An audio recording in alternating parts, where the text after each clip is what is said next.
The radio crackled with static as Captain Sarah Mitchell adjusted her headset in the cramped cockpit of her CH-53E Super Stallion helicopter. The morning sun cast long shadows across Camp Bastion in Afghanistan, but the atmosphere in the operations center was anything but peaceful. Intelligence reports had been flooding in since dawn about a massive Taliban offensive that had caught everyone off guard. Sarah had been flying rescue missions for 8 years, but nothing had prepared her for what she was about to hear. Major General Harrison's voice came through the communications system, steady but grim. 540 Marines from the 2nd Battalion, 7th Marine Regiment, had been conducting a routine patrol in the Helmand Province when they walked straight into what military analysts would later call one of the most sophisticated ambushes of the entire Afghan conflict. The Marines had been spread across 3 different compounds in a remote valley, investigating reports of weapons caches. What they found instead was a carefully orchestrated trap. Taliban fighters had spent weeks preparing the area, digging tunnels, placing improvised explosive devices, and positioning heavy weapons in the surrounding hills. When the Marines entered the valley, they triggered a coordinated attack from multiple directions that cut off all escape routes. Command had lost contact with the units 6 hours earlier. Drone footage showed the compound surrounded by hundreds of Taliban fighters, with more reinforcements arriving every hour.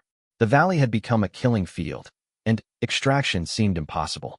The terrain was too rough for ground vehicles, the landing zones were compromised, and enemy fire was so intense that any helicopter attempting a rescue would likely be shot down before it could even land.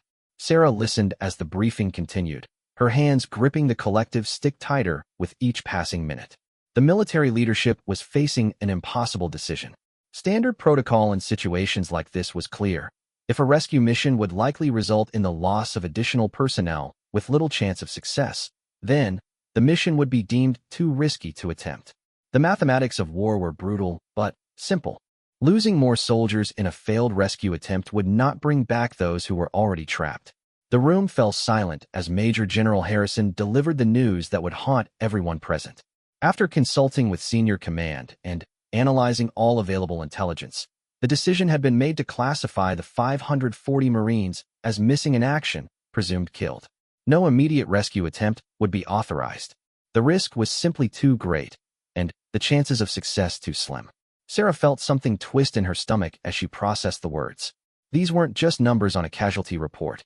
These were Marines she had trained with, men and women she had shared meals with in the mess hall, people who had families waiting for them back home. Among those trapped was Lieutenant Jake Morrison, a young officer who had joined her unit just 3 months earlier.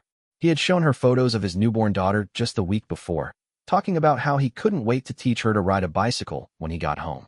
The briefing concluded with orders for all aircraft to maintain their current positions and await further instructions. Sarah's squadron was to remain on standby, but no rescue missions were to be attempted without direct authorization from command. As she walked back to her helicopter, Sarah's mind was racing. She understood the logic behind the decision, but something inside her refused to accept it. The sun was climbing higher in the sky, and with each passing hour, the situation for the trapped Marines would only get worse. The Taliban would use the daylight to reinforce their positions and bring in heavier weapons. If there was going to be any chance of a successful rescue, it would have to happen soon, before the enemy could completely consolidate their hold on the valley. Sarah climbed into her helicopter and began running through pre-flight checks, even though she had no official mission to prepare for. Her crew chief, Sergeant Tommy Rodriguez, noticed her unusual focus and asked if they had received new orders. Sarah shook her head, but continued her preparations anyway. Something was forming in her mind, a plan that would require her to make the most difficult decision of her military career. As she sat in the pilot's seat, Sarah thought about the oath she had taken when she became a Marine pilot. She had sworn to support and defend the Constitution, to bear true faith and allegiance, and to obey the orders of those appointed over her. But she had also sworn something else, something that every Marine understood at a deeper level. No Marine gets left behind. The radio continued to broadcast updates from the valley. Intermittent signals suggested that some of the trapped Marines were still alive and fighting, but their ammunition was running low and casualties were mounting. Time was running out, and Sarah knew that if she was going to act, it would have to be now. Looking out at the other helicopters lined up on the tarmac, Sarah made a decision that would either save hundreds of lives or end her military career. She was going to break protocol, disobey direct orders, and attempt a rescue mission that her superiors had deemed impossible. The consequences for her actions could include court-martial, imprisonment, and the end of everything she had worked for. But, as she thought about those 540 Marines trapped in that valley, she realized that some things were more important than following orders. Sarah's fingers moved across the helicopter controls with practiced precision as she initiated the startup sequence without authorization. The massive rotors of the CH-53E began their slow rotation, generating the distinctive whump-whump sound that could be heard across the entire base. She knew that within minutes, someone would notice that her aircraft was powering up without clearance and would demand an explanation. Sergeant Rodriguez climbed into the helicopter, confusion evident on his face. "Captain, I didn't see any mission orders. Are we supposed to be flying today?" Sarah paused for a moment, knowing that her answer would make Rodriguez complicit in what she was about to do. She looked at the young sergeant, remembering that he had a wife and 2 small children back in North Carolina. "Tommy, I need you to listen carefully," Sarah said, her voice steady despite the magnitude of what she was contemplating. "I'm going to give you a choice. You can get out of this helicopter right now, report what's happening to command, and face no consequences whatsoever. Or you can stay and help me attempt something that might save a lot of lives, but will definitely end our careers if it goes wrong."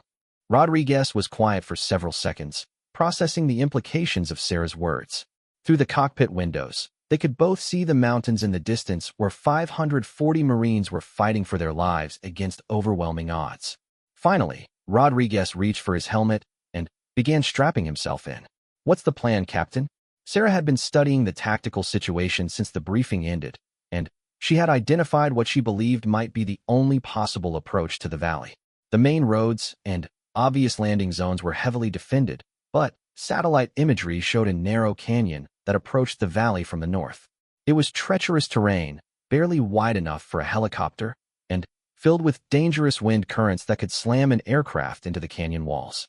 More importantly, intelligence reports suggested that the Taliban had not positioned significant forces in that area, probably because they considered it impassable for any rescue attempt. Sarah disagreed.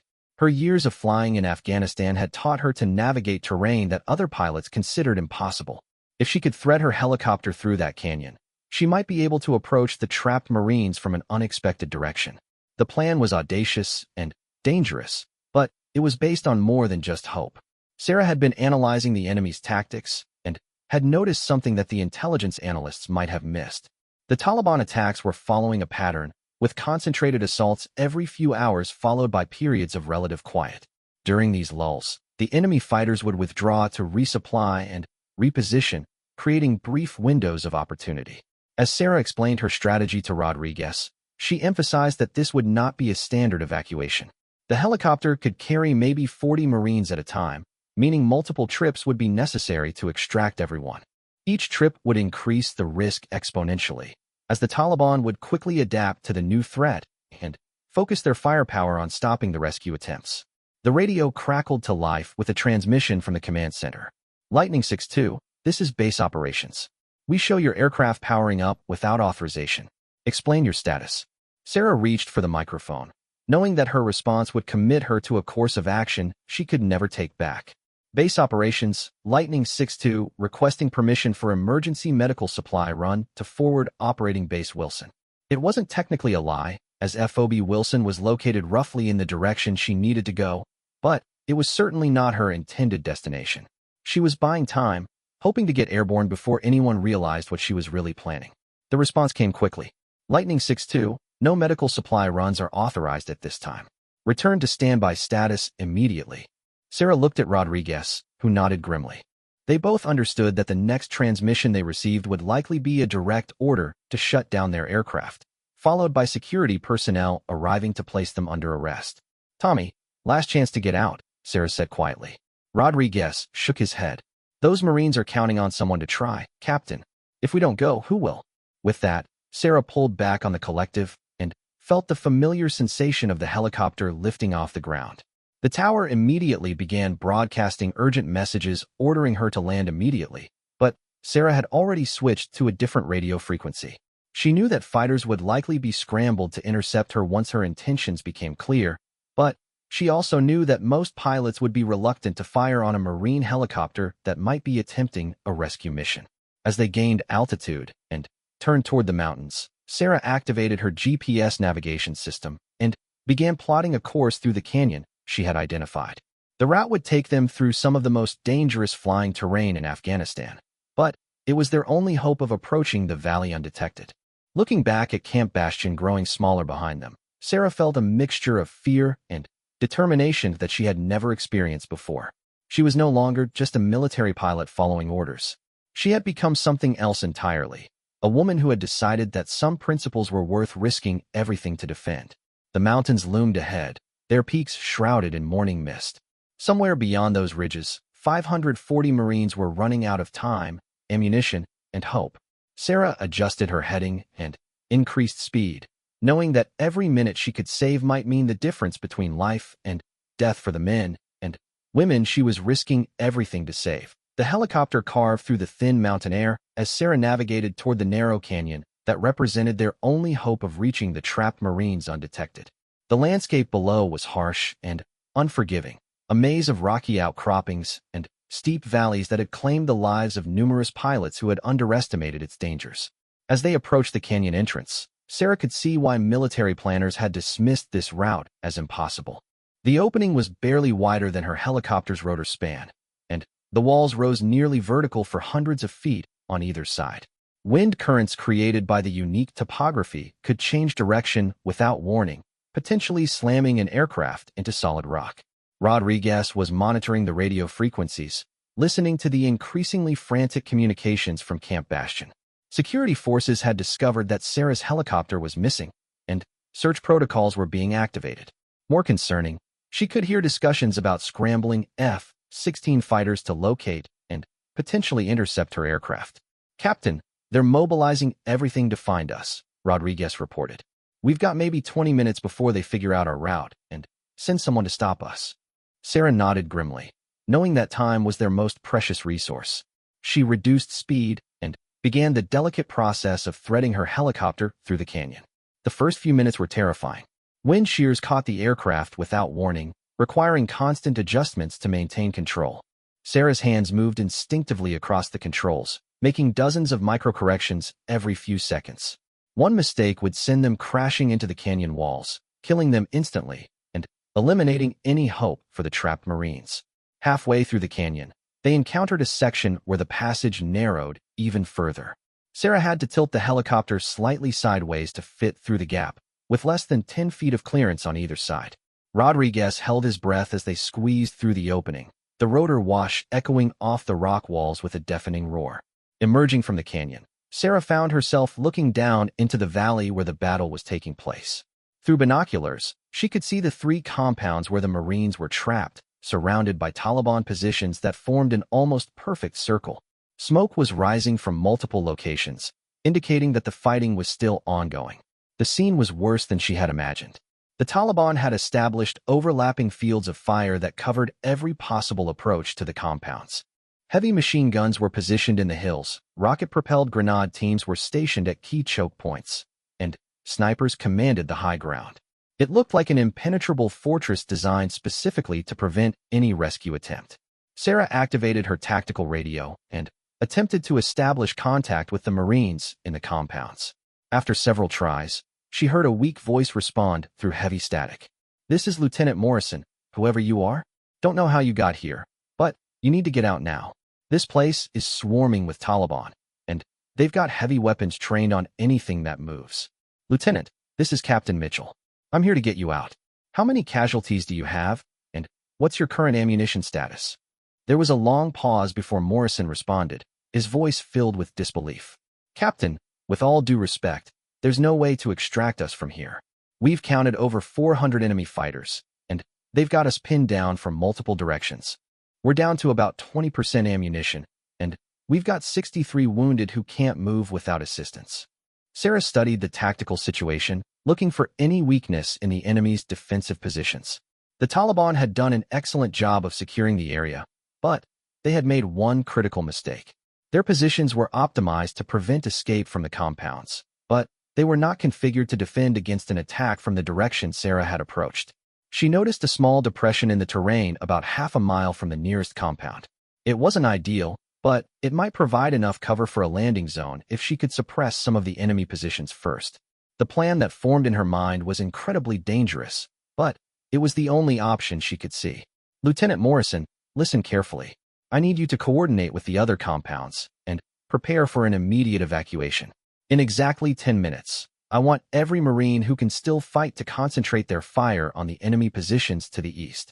Create as much noise and confusion as possible, and make them think you're attempting a breakout in that direction. Captain, that's going to use up most of our remaining ammunition. If this doesn't work, we'll be defenseless. Sarah understood the weight of what she was asking.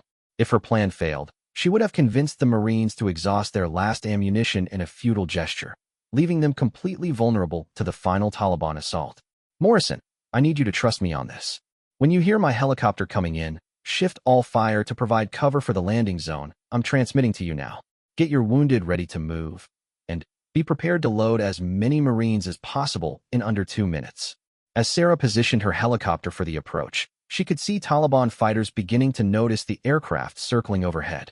Muzzle flashes indicated that some were already taking shots at her, though at this range their small arms fire was ineffective. Soon, however, they would bring heavier weapons to bear, and her window of opportunity would close. Rodriguez was checking and rechecking their ammunition levels for the door guns. They had enough firepower to suppress some enemy positions, but not enough for a sustained firefight. Everything would depend on speed, surprise, and the courage of the Marines waiting in those compounds. Sarah took a deep breath and began her descent toward the valley floor, knowing that in the next few minutes she would either save hundreds of lives or join them in becoming another casualty of the Afghan war. The rotor blades chopped through the mountain air as she committed herself and her crew to the most dangerous rescue attempt of their careers. The helicopter descended rapidly toward the improvised landing zone, with Sarah using every technique she had learned to minimize their exposure to enemy fire. She flew in an erratic pattern, constantly changing altitude and direction to make it difficult for Taliban gunners to establish an accurate target. The sound of her rotors echoed off the valley walls, announcing her presence to every enemy fighter in the area.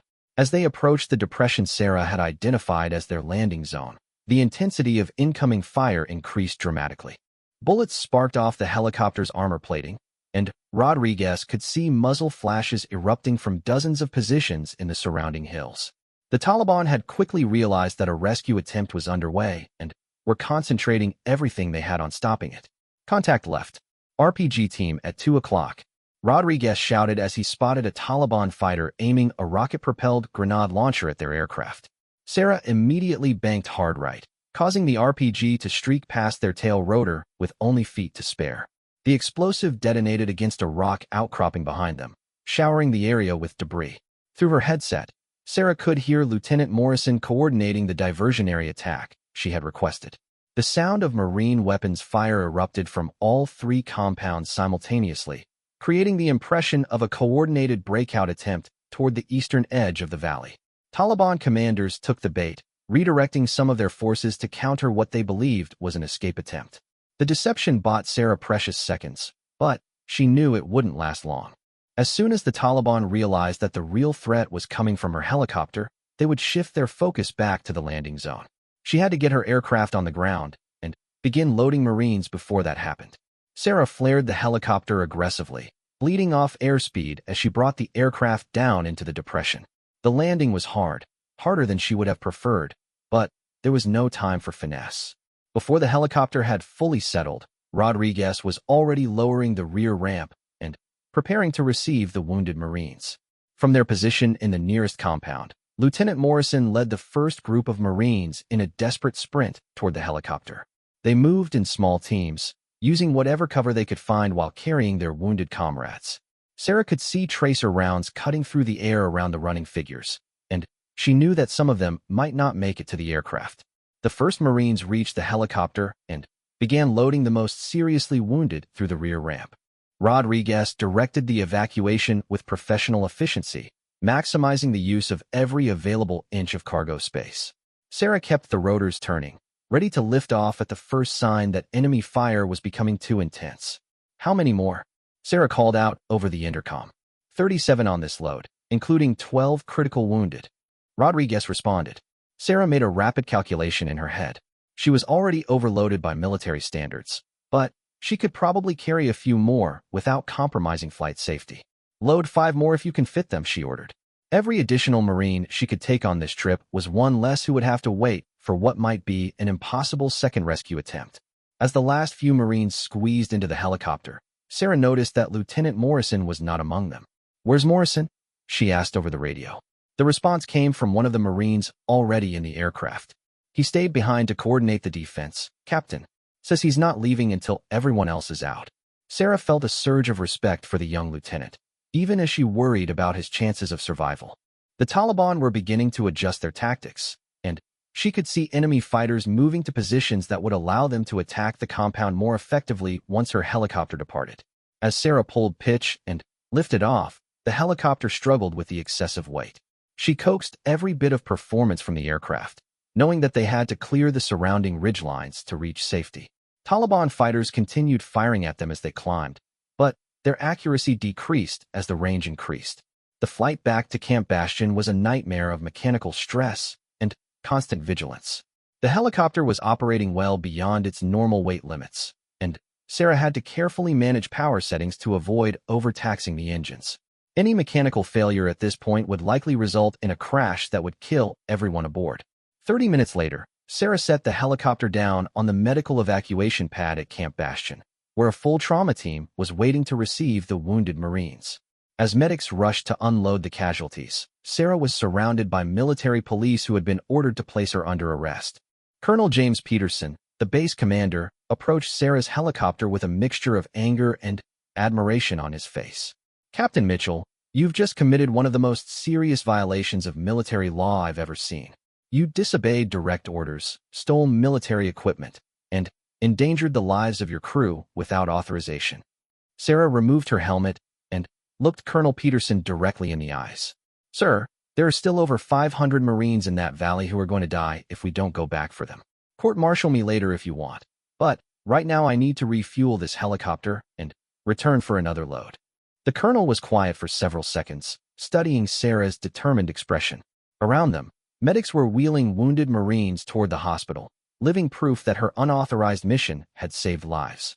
Finally, Peterson made a decision that would either vindicate Sarah's actions or compound the violation of military protocol. "Captain, you have 20 minutes to refuel and perform basic maintenance. Then, you're going back, but this time you're going with official authorization and a full escort." Sarah felt a surge of relief and gratitude, knowing that her gamble had paid off. The military leadership was finally willing to attempt what they had previously deemed impossible. As her helicopter was being refueled, Sarah looked back toward the mountains where Lieutenant Morrison and hundreds of other Marines were still fighting for their lives. The next trip would be even more dangerous, as the Taliban would be prepared for another rescue attempt. But for the first time since receiving the briefing that morning, Sarah felt optimistic about their chances of bringing everyone home. The second rescue mission launched within the hour, but this time Sarah was not alone. Colonel Peterson had authorized a full-scale extraction operation, complete with attack helicopter escorts and close air support from fixed-wing aircraft. The formation that departed Camp Bastion included 6 transport helicopters for attack helicopters and 2 A-10 Thunderbolt aircraft designed specifically for ground support missions. Sarah flew in the lead helicopter, using her knowledge of the terrain and enemy positions to guide the other aircraft through the safest possible approach route. The narrow canyon that had been her secret passage was now being used by the entire formation, though the other pilots struggled with the challenging terrain that Sarah had navigated alone. As they approached the valley, the difference in the tactical situation was immediately apparent. The Taliban had used the time since the first rescue to reinforce their positions and bring in additional heavy weapons. Sarah could see anti-aircraft guns that had not been present during her first mission, and the enemy appeared to have nearly doubled their numbers in the area. The attack helicopters moved ahead of the transport aircraft, engaging Taliban positions with rockets and cannon fire. The sound of the aerial bombardment echoed across the valley as enemy strongpoints erupted in explosions of smoke and debris. The A-10 aircraft followed up with strafing runs that targeted the heaviest concentrations of enemy fighters. Despite the overwhelming firepower being brought to bear, the Taliban continued to fight with fierce determination. They had prepared defensive positions that offered protection from aerial attack, and their fighters demonstrated remarkable discipline under fire. Sarah realized that the evacuation would still be extremely dangerous, even with military support. The first transport helicopter landed at the compound where Lieutenant Morrison was coordinating the defense. Sarah watched through binoculars as Marines loaded their wounded comrades and began the process of evacuating the position. Taliban fighters continued to engage the aircraft with small arms fire, but the suppressive fire from the attack helicopters made accurate shooting nearly impossible. Sarah's helicopter was designated for the second compound, where intelligence reports suggested the largest number of trapped Marines were located. As she approached the landing zone, she could see that this group had taken heavy casualties during the hours since her first rescue attempt. Many of the Marines were wounded, and their ammunition supplies were nearly exhausted. The landing was executed under intense enemy fire, with Rodriguez and the other crew chiefs returning fire with door-mounted machine guns. Marines rushed toward the helicopter in groups, carrying their wounded and covering each other's movement with whatever ammunition they had remaining. Sarah kept the aircraft as stable as possible while maintaining engine power for a rapid departure. Loading this group took longer than the first evacuation, as many of the Marines required assistance due to their injuries. Sarah watched her fuel gauges carefully, knowing that the additional weight and extended ground time were consuming precious reserves. If they stayed much longer, they might not have enough fuel to reach safety. "That's all we can take," Rodriguez called out over the intercom. Sarah immediately pulled pitch and began climbing out of the valley, with Taliban fighters tracking their movement and maintaining fire until they were out of range. Behind her, she could see the other transport helicopters completing their own evacuations while attack aircraft continued to suppress enemy positions. The third and final compound presented the greatest challenge. The Marines there had been under siege the longest and had taken the heaviest casualties. Many were too wounded to move without significant assistance, and their defensive perimeter had been compressed to just a few rooms in a partially destroyed building. Sarah volunteered to handle this final evacuation personally, despite having already made 2 dangerous trips into the valley. Her helicopter was running low on fuel, and the Taliban were concentrating all their remaining firepower on preventing this last rescue attempt. The approach to the compound required flying directly over multiple enemy positions that had survived the earlier airstrikes. As Sarah descended toward the improvised landing zone, her helicopter came under the heaviest fire of the entire operation. Multiple RPGs streaked past the aircraft, and machine gun bullets shattered several of the cockpit windows. Rodriguez reported damage to one of the hydraulic systems, but the helicopter remained controllable.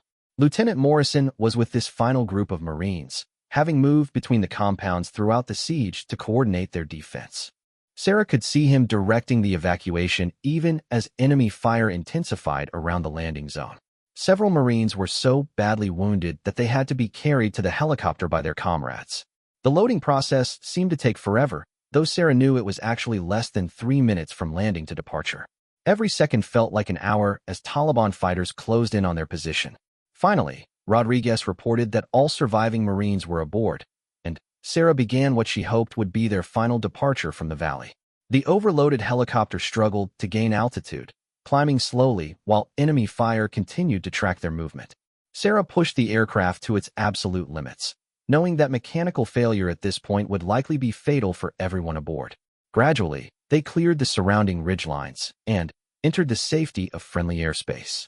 As Camp Bastion came into view, Sarah felt a combination of exhaustion and profound relief. The unauthorized rescue mission that had begun as a single helicopter with a crew of 2 had evolved into one of the largest helicopter evacuations in recent military history. More importantly, it had succeeded in bringing home Marines who had been written off as lost. The final tally was remarkable: 521 Marines evacuated alive, with 19 confirmed killed in action during the siege. Without Sarah's intervention, military analysts later concluded that all 540 Marines would likely have been killed or captured. Her decision to break protocol and attempt an impossible rescue had saved hundreds of lives and demonstrated the principle that no Marine gets left behind. The court-martial that Colonel Peterson had threatened never materialized. Instead, Sarah was awarded the Distinguished Flying Cross for extraordinary heroism and recommended for promotion. Lieutenant Morrison received the Silver Star for his leadership during the siege and went on to have a distinguished military career. The Taliban attack that had seemed so successful initially became one of their greatest defeats. The loss of hundreds of fighters in the failed siege significantly weakened their capabilities in the region, and the successful rescue operation became a powerful symbol of American military determination and competence. Years later, when military historians wrote about the Afghan conflict, they would identify Sarah Mitchell's unauthorized rescue mission as a turning point that demonstrated how individual courage and initiative could overcome seemingly impossible odds. Her willingness to risk everything for the principle that no Marine gets left behind had not only saved hundreds of lives but had also upheld the values that made the Marines a brotherhood worth dying for.